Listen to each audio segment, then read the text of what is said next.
Welcome to Famous Amous. And welcome back to my channel. So I don't know if you've seen one of my recent videos, but I got a hate comment on it. So that means I have to set some ground rules. And this video will share it. So what's really the difference between a comment that tears something down and one that builds something up? Today we're going to dig into the real craft that happens behind the screen, and it all starts with one single, really critical comment left on the Famous Amos YouTube channel. A comment that kind of forces us to take a much closer look. Wow, yeah, that's a real comment someone actually left. It's pretty harsh, right? Super dismissive. And it's all based on this assumption that the creator is just lazy, that they're just desperate for attention. But, it raises a really important question. How often is what we see on the screen a complete misrepresentation of all the work happening behind it? All right, so what was this video that got such an intense reaction? You'd think it was some big controversial expose, but nope. It was just a creator having a moment of pure curiosity, wondering out loud if Humpty Dumpty was actually an egg, or, maybe that popular theory is right and he was a cannon that fell off a wall. So the person who commented didn't see any of that playful curiosity, not at all.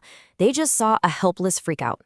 They saw someone pretending to be ignorant, someone too lazy to do a quick Google search, all in the name of getting attention. It's such a common assumption, isn't it? You see someone on their phone and your brain just jumps to mindless scrolling. But what if it's not? What if we're totally missing the hidden work that goes into creating things, even when the final product looks super simple? Let's actually take a look at that unseen effort. Okay, let's peel back the curtain a little bit here. What might look to one person as just, being on your phone, is often a really detailed professional process, especially if you're a content creator or, say, a podcast co-host. And here it is. This slide just lays out that hidden structure. This is not random scrolling. It's a whole system, brainstorming ideas, reaching out to people, doing deep dive research, and then carefully prepping for the final thing. I mean, it is the literal opposite of being lazy. And this just perfectly shows that huge gap between what people see and what's actually happening. What one person calls a helpless freakout is, from the other side of the screen, just the very tiny, visible tip of a huge and very productive iceberg. But here's the thing. The work isn't just about ticking boxes on a checklist. It's about really honing a skill, a very specific craft. It's all about the art of the question. This is the real job description, a conversational architect. You're not just asking questions, you're building a conversation, brick by brick. And to see what this looks like in the real world, let's check out the amazing journey of a podcast co-host named Sawyer.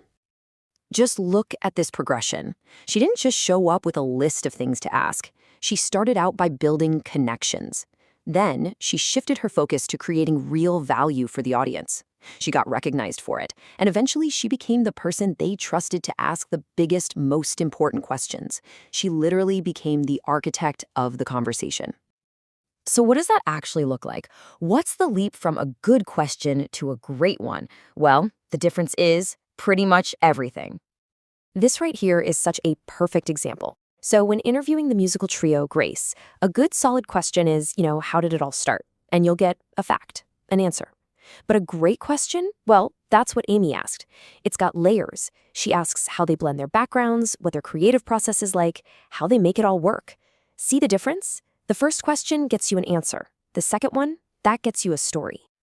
And that is the absolute heart of the craft. A question is so much more than just a request for information. It's an invitation. It's a tool for building, for uncovering, for connecting. It's the key. Okay, so let's bring this whole idea full circle, all the way back to that first comment, the one calling the creator a lazy, helpless freakout. And let's see what all this means for how we actually engage with each other online. You see, the creator wasn't just stating a fact they were too lazy to Google. They were asking a question to their audience. Just like a great interviewer, they were using a question as an invitation, as a key, to try and build this tiny moment of shared curiosity and wonder.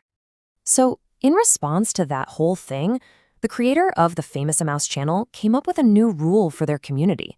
It's really simple and, honestly, pretty fair.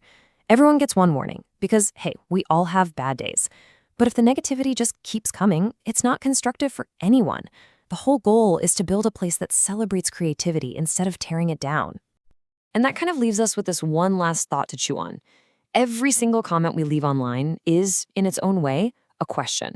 It's asking something of the creator, of the community.